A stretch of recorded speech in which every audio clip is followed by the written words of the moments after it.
Welcome to our deep dive, everybody. Today we're exploring Success is a Choice. That's a book by John C. Maxwell. Oh, yeah. I love that book. So we're going to kind of, not just try to figure out what success is, Yeah. but like how people actually achieve it. Yeah. Look at some practical stuff. And he gets very practical, very actionable insights Exactly. for anybody. And we're going to wrap it all up at the end of the deep dive with a nice little 10-point summary. Yeah. All right. So one of the things that I thought was really interesting was this idea that Maxwell talks about, that over 50% of Fortune 500 CEOs had like C or C minus averages in college. Yeah. That's intriguing. Right. Like, so it's not just about, getting straight A's. It really throws a wrench in the works of the conventional idea that, you got to be this like super genius to make it to the top, because it's just not true. Yeah. And Peter Drucker, the management guru, said that intelligence and aptitude are only starting points. Right. Effectiveness, making use of those abilities you're given, is actually how you produce results. So it's kind of like having, a fancy sports car. Yeah. But if you never take it out of the garage, you're not really doing much. Precisely. Right. It's like having all the best ingredients, but you don't know how to cook. What are you going to do with them? You're not going to have a very good meal. Yeah. And actually, to further drive this point home, Maxwell points out that the majority of U.S. senators, presidents, they were all in the bottom half of their school classes. Really? Wow, I did not know that. Yeah. Okay. So if it's not about like straight A's and just pure academic excellence, what is it? What are the things that actually contribute to success? Well, Maxwell, he says that it's all about the choices we make. Right. It's about, deciding to take control, deciding to shape your destiny. Yeah. And he has this very, very good equation that illustrates this. He says, who you are plus right choices equals success. Okay, so that equation is interesting because it does acknowledge like who you are, your inherent traits, do matter. But then it's like, it's what you do with it. It's what you do with it. Absolutely. It's the choices that you make along the way that actually determine, kind of your success. It's like, it's like being dealt a hand of cards. Yeah. You might not like the cards you get. Right. That's who you are. But how you play those cards, those are the choices you make, and that's what determines the outcome of the game. Right. That's a great analogy. It makes me think of that line from The Places You'll Go by Dr. Seuss. Yeah. He says, you have brains in your head. You have feet in your shoes. You can steer yourself in any direction you choose. Powerful words. Very powerful words. We're not just passengers on this journey. We are in control. We're the captains of our own ship. Right. And so that's a big part of it. But a lot of times what happens is we put these self-imposed limitations on ourselves. Yeah. It's like driving with the parking brake on. You're not going anywhere fast. Have you ever known anyone who's just like incredibly capable? Oh, yeah. But just like holds themselves back? All the time. Yeah. Charles Schultz, the guy who created the Peanuts comic strip. Yeah. He had this great analogy for that. He said, life is like a 10-speed bicycle. Most of us have gears we never use. That's interesting. And there's this great story about Roger Bannister. Yeah. And breaking the 4-minute mile. Yeah. For years, people thought it was physically impossible to run a mile in under 4 minutes. Yeah. And he proved them wrong. And it's so interesting because it was so much of a mental thing. Totally. Right? He focused on his mental fortitude, and then he just, all of a sudden, it was like, bam. Yeah. The impossible became possible. Exactly. Right. He showed that the limits we have are often just in our minds. Right, yeah. So we should never underestimate the power of belief. And speaking of belief, Maxwell, he has this great story about an eagle. Oh, yeah. That was raised among chickens. Right. And, this eagle was going around just acting like a chicken. Yeah. Pecking at the ground, scratching in the dirt. It never realized its true potential. Right. Until one day, it saw another eagle soaring high above, and it finally understood what it was truly capable of. It's like, oh, wait a minute. Yeah. I'm not a chicken. I can fly. Right. Yeah. I love that story. It's such a powerful illustration of how our beliefs can shape our reality. Yeah. If we convince ourselves we're chickens, we're never going to soar like eagles. Exactly. And so, going further into this whole belief thing, Maxwell says there are these 3 key beliefs that are absolutely essential for achieving success. Okay. You need to believe in your potential, believe in yourself, and believe in your mission. Okay. So can you talk a little bit more about believing in your potential. Yeah. Like, what does that actually mean? Yeah. How is that different from just, being aware of your talents? Well, talent is what you're born with, Okay. but potential is what you can become. Okay. It's about realizing that everyone has this untapped potential Right. that we can unlock through effort and belief. So it's like we're all capable of growth. Absolutely. We're all capable of development. Doesn't matter where you start. Right. Doesn't matter where you start. That's your growth mindset. I like that. Okay. And then what about believing in yourself? Yes. How does self-confidence play into this whole success thing? It's interesting because studies have shown that believing in yourself, having self-confidence, is actually more strongly linked to academic achievement than IQ. Wow. Yeah. That's fascinating. When you believe in yourself, you're more likely to take risks. You're more likely to push through challenges. Yeah. And ultimately, you're more likely to achieve your goals. So believing in yourself, it's kind of like this catalyst, right? Yeah. That helps you move forward and overcome those obstacles. Exactly. Yeah. It's like having an inner compass guiding you towards your destination. Right. All right. So we've got belief in your potential, belief in yourself, Right. and then the last one you mentioned was belief in your mission. Right. What's the importance of having a clear sense of purpose? Well, when you believe in your mission, everything you do has meaning, Yeah. and that gives you this driving force, this passion Yeah. to keep pushing forward. Right. I mean, think about people like Frank Lloyd Wright, Yeah. who revolutionized architecture, Yeah. or Neil Simon, the playwright. Yeah. I mean, their unwavering belief in their missions, their dedication to their purpose, is what drove them to achieve such incredible things. So it's like it's finding that thing, right, that lights you up, Yeah, that keeps you going, even when things get tough. absolutely. Yeah, It's the fuel in your engine. Right. But it's not enough to just believe, right? No. You got to actually take action. You got to do something. Right. You can't just sit around and wish for things to happen. You got to make them happen. So there needs to be this link, right, Yeah. between belief and action. Absolutely. Okay. And Maxwell, he points out this really interesting thing.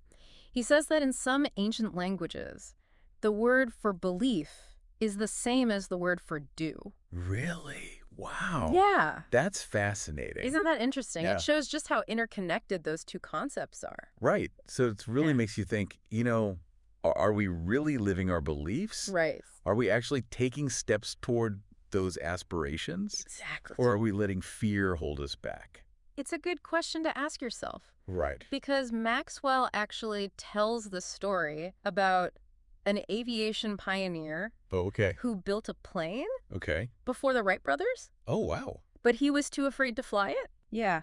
He didn't believe in himself enough to actually take that leap. Wow. And so, it just goes to show that even when you have the talent, even when you have the skills, if you don't have the belief, Right. if you don't have the courage, you're not going to achieve your full potential. So what are we putting off? Yeah. Right.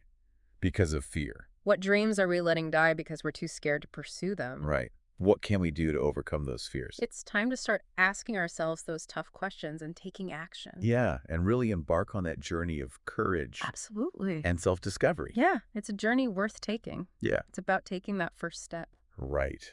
Mm. Okay. So we've mustered up the courage. We've faced those initial fears. Right. What's next? What's the next step in this journey? Well, Maxwell talks about preparation being really, really important Okay. for leveraging your talent.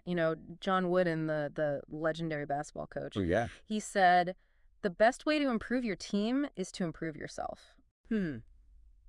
That's powerful. It is. And a lot of people don't realize that, if you want to lead others, you've got to lead yourself first. Right. Okay.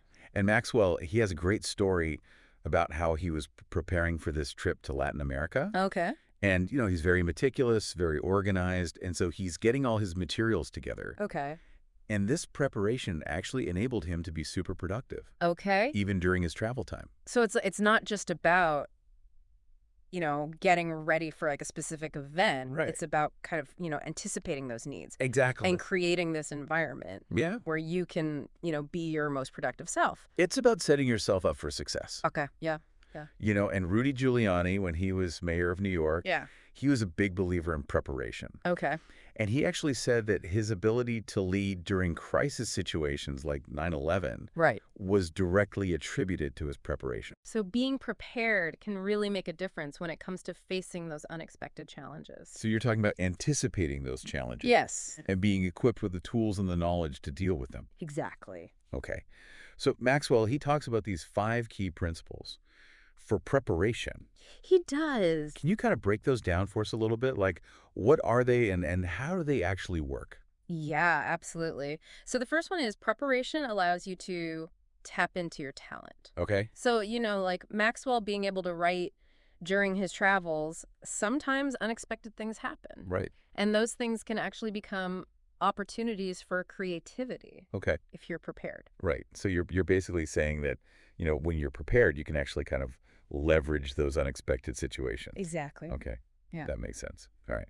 What's the second principle? The second one is preparation positions you for success. Yep. It's not about knowing all the answers. It's about being proactive, anticipating potential roadblocks, and thinking strategically about how to address them. So it's like a chess player, right? Yeah, Thinking several moves ahead. exactly. You've got to think ahead. Okay. I like Wow. that. All right. What about the third principle? Third one is preparation requires maintaining good perspective. Okay. What does that mean? How does perspective play into preparation? Well, it's about being able to see the bigger picture, Okay. being able to understand how all the pieces fit together. It's Right. like, the sixth man in basketball. Okay. They come in with fresh eyes. Right. They can see things that the players on the court maybe can't see. Right, because they've been in the game for so long, they might have kind of tunnel vision. Exactly. And so preparation can help us do that. Okay. Yeah. It helps us to step back and see things more objectively. Right. Detached from that immediate situation. Exactly. Okay. That makes sense. All right. What about the fourth principle? The fourth one is preparation is a process, not an event. Right. It's not something you do once and then you're done. Right. It's an ongoing thing. Yeah. It's a continuous cycle of learning, adapting, and refining. Okay. John C. Maxwell, he reads every day. Okay. He collects quotes, stories, ideas, Right. and he's constantly filing those things away. Right. For him, preparation is just a part of his daily routine. So it's like, it's not just about, cramming for a test. Right. It's about constantly expanding your knowledge base. Yes, it's a lifelong pursuit. Yeah. Okay. And then what about the last principle? The fifth one is preparation requires more than mastery of the facts. Okay. So it's not just about, knowing a bunch of stuff. Right. What else is involved? It's about strategizing, planning, and positioning yourself for success. Okay. So it's kind of taking that knowledge Yeah, and putting it into action. exactly. You need to know how to apply what you know. Right. So you're talking about practical skills, Yes. anticipating challenges, Right. creating action plans. It's all part of it. Okay, that makes sense. These 5 principles, they really give us a good framework They do. for integrating preparation into our lives. Absolutely. Okay, but, preparation alone, it's not enough. Yeah. You got to practice, You right? got to put in the work. It's like a melanist Yeah. doesn't just show up for the game Right. and expect to perform at their peak. I've got to train. They've got to practice. He's got to put in the hours. Okay. Exactly. So Maxwell, he actually talked with Tom Mullins, Yeah. who's a former football coach, Right. about this, Yeah. about the importance of practice. Yeah. And apparently Mullins was so passionate about this, Oh, yeah. He almost jumped out of his chair. he loved to talk about practice. Okay. So what is it about practice, Yeah. What's the magic of practice? Well, practice is where you really hone your skills. Okay. It's where you turn those abstract concepts into concrete actions. It's where you test your theories and figure out what works and what doesn't. Right. So it's about more than just, repeating something over and over again. Yeah, It's about being intentional, absolutely. about being focused. It's a journey of self-discovery. Yeah. It's about finding out what you're truly capable of. Okay. So it's like, a sculptor chiseling away Yeah. at a block of marble, Yeah. gradually revealing that masterpiece within. That's a great analogy. Right. It's about refining, honing, perfecting. Okay. So Maxwell, he actually gives us these 5 pillars of practice. He does. Can you walk us through those a little bit? Yeah. So the first one is having an excellent teacher or coach. Okay. Great coaches like John Wooden, Vince Lombardi. Yeah. They understood that leadership is key to helping people reach their full potential. Right. So it's not just about, having someone tell you what to do. Right. It's about having someone who can guide you, who Yes. can motivate you. Provide support. Yeah. Okay. What's the second pillar? The second pillar is your best effort. Okay. Duke Ellington, the famous composer, Yeah. he used to tell his musicians, just give me your best.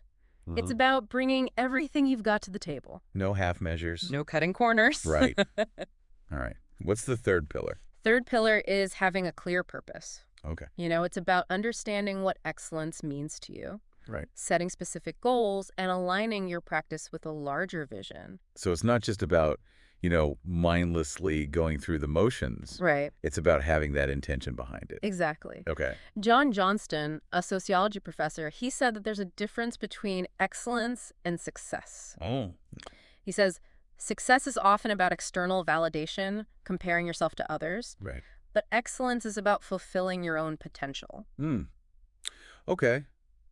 That's a really interesting distinction. It is. So it's not about trying to be better than someone else. Right. It's about trying to be the best version of yourself. Exactly. Okay. I like that. What's the fourth pillar?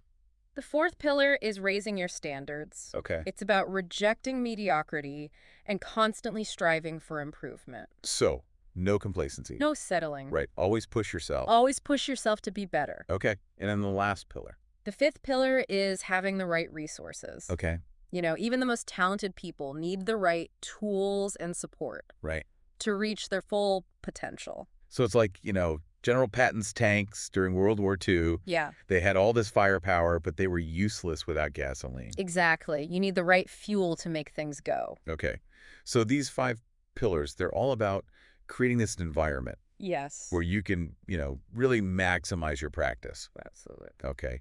But, even with the best preparation, even with consistent practice, there are going to be times when we face setbacks. Right. We face Which challenges. is inevitable. Right. Yeah. And it's in those moments that perseverance becomes so important. It does. It's that, that stick-to-itiveness. Perseverance is what separates the successful from the unsuccessful. Right. It's that refusal to give up, Exactly. even when things get tough.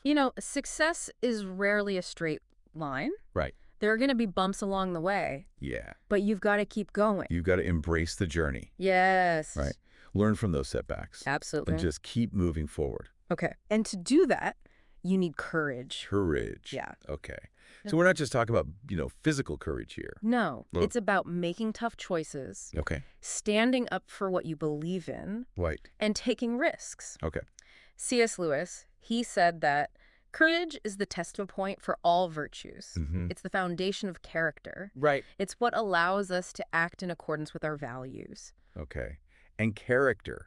That's another important element here. Oh, Right? absolutely. So how does character play into this whole idea of success? Well, character is what guides our decisions. Okay. It shapes our actions. It's Okay. ultimately what defines who we are. Okay. Think about Winston Churchill. Yeah. His courage, his resolve during World War II, Right. that inspired millions to Yeah. resist tyranny, Right. to fight for freedom. Yeah. He's a great example. His legacy is a testament to the power of character, Right. its ability to overcome adversity and emerge stronger on the other side. So character, it's not something we're born with. No, It's something we develop. it's something we cultivate Right. Through our choices. through our actions. Through our commitment to doing what's right. Exactly. It's about aligning our thoughts, emotions, and actions with our values. Okay. And our relationships. Yes, They play a role here too, right? we absolutely do. Because the people we surround ourselves with, Yeah, they can either lift us up or drag us down. or drag us down. Okay. Okay. They can inspire us or drain our energy. So it's really important, right? It is. To be mindful of who we're spending our time with. You want to be around people who add value to your life, Right. who encourage your growth, Okay. and who inspire you to be your best. So Maxwell talks about this idea of takers and adders. He does. Right. The takers are the ones who drain your energy, create negativity. Right. They hold you back. Yeah. The adders, they empower you, inspire you, support you. So it's kind of like, when you're choosing your companions Yeah. for an expedition. You want to be around people who are reliable, supportive, Right. people who share your vision. Yeah. You want people who are going to help you get to the top of that mountain. Exactly. You want people who are going to be there for you when things get tough.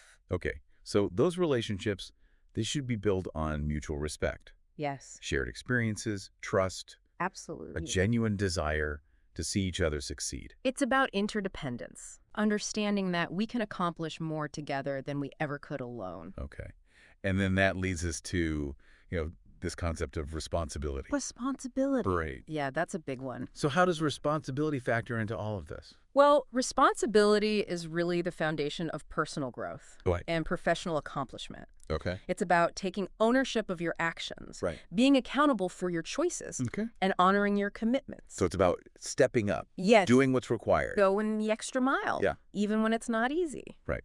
Maxwell, he tells a story about these young sailors Oh, yeah. aboard the USS Enterprise. Right? And these guys were given these incredibly important responsibilities. They were. And they performed their duties with such dedication, such pride. It was amazing to see. It was a testament to, their maturity, As a professional. And their commitment to their mission. okay. And, that sense of responsibility, it's really tied to building a strong reputation, Okay. which is based on trust, integrity, and a track record of delivering results. Right. Dwight D. Eisenhower, Yeah. World War II general, Great leader. great leader. Yeah.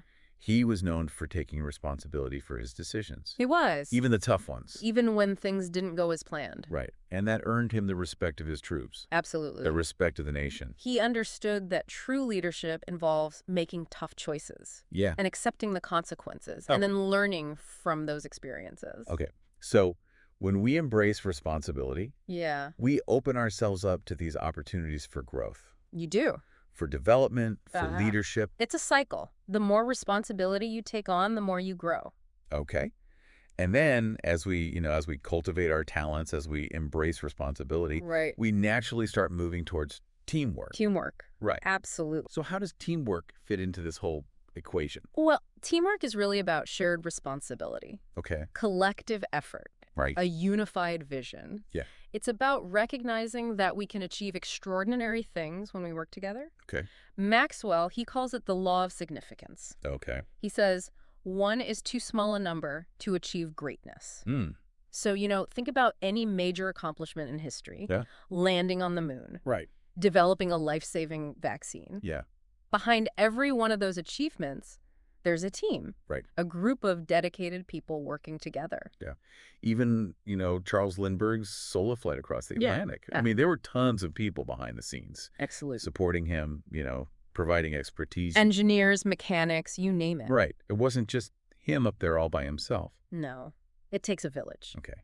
So teamwork, it's about harnessing that collective power. Yes. Right. Recognizing that the sum of our efforts is greater than, the individual parts. Exactly. Okay. And what are some of the benefits of teamwork?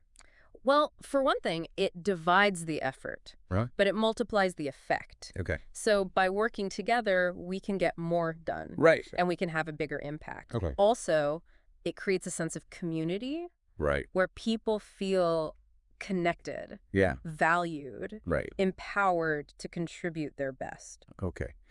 And then it also shifts the focus Yes. from individual ego to collective success. It's not about who gets the credit. Right. It's about achieving the goal together. So it's about the team winning, Exactly. not just one person. Right. Okay. And high-performing teams, they focus on adding value to others. They do. Right. It's about creating an environment of mutual support and encouragement Okay. where everyone feels valued and appreciated. And then ultimately, teamwork, it allows us to achieve things that we couldn't do on our own. It does. Yeah. It's about combining our strengths, compensating for each other's weaknesses, Right. and working together to overcome obstacles. Right. There's that synergy that happens. There is. Right. When a team comes together. Absolutely. Okay. So, as we're looking at this whole blueprint for success, Yeah. it's clear that teamwork is essential It is. for achieving those big goals. It's not just an option. Right. It's a necessity Okay. if you want to achieve greatness. Yeah.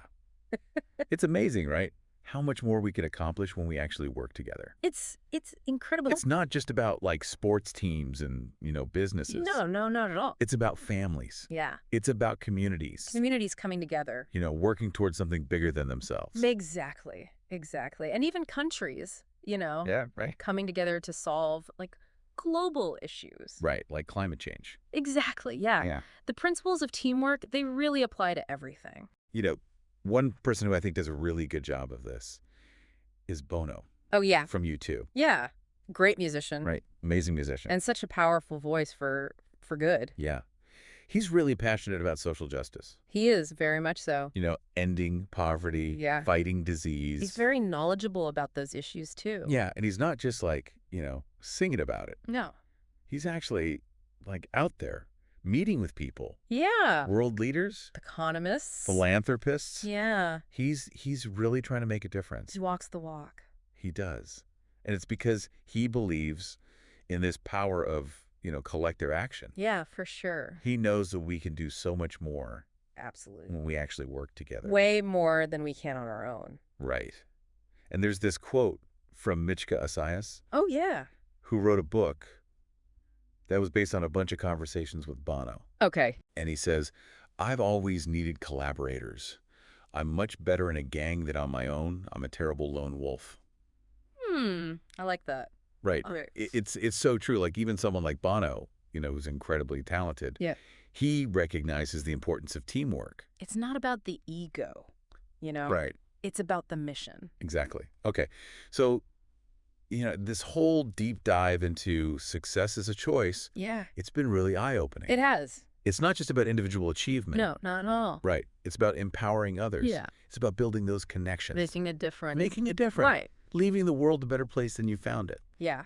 It's about contributing to something bigger than ourselves. I love that. I love that. Okay. So, we've talked about a lot of stuff. But how? Let's kind of recap Yeah. the 10 key takeaways All right. Sounds good. from this deep dive. Yeah. These are like the guiding principles Yeah. for navigating this path to success. Okay. Let's do it. All right. So, number 1, talent alone, it's not enough. No, definitely not. You need effectiveness, too. Right. It's about using your talents wisely. Yeah. And making smart decisions. Okay. Number 2, success is a choice. Absolutely. Every decision we make shapes our destiny. All right. Number 3, believe in your potential, believe in yourself, and believe in your mission. Believe, believe, believe. It's the foundation of everything. Okay. Number 4, align your expectations with your actions and conquer fear. Yeah, you've got to take action, step outside your comfort zone. Number 5, passion fuels excellence and inspires others. Passion is contagious. It's what makes people want to follow you. Okay. Number 6, preparation is key. Always be prepared. You never know what's going to come your way. Number 7, practice consistently, embrace change, and raise your standards. Never stop learning. Never stop growing. Number 8, persevere through challenges. And be courageous. When things get tough, you've got to keep going. Number 9, develop strong character. Integrity, self-discipline, a strong sense of self, those are the building blocks of success. And number 10, cultivate meaningful relationships. And embrace teamwork, because we can accomplish so much more when we work together. All right.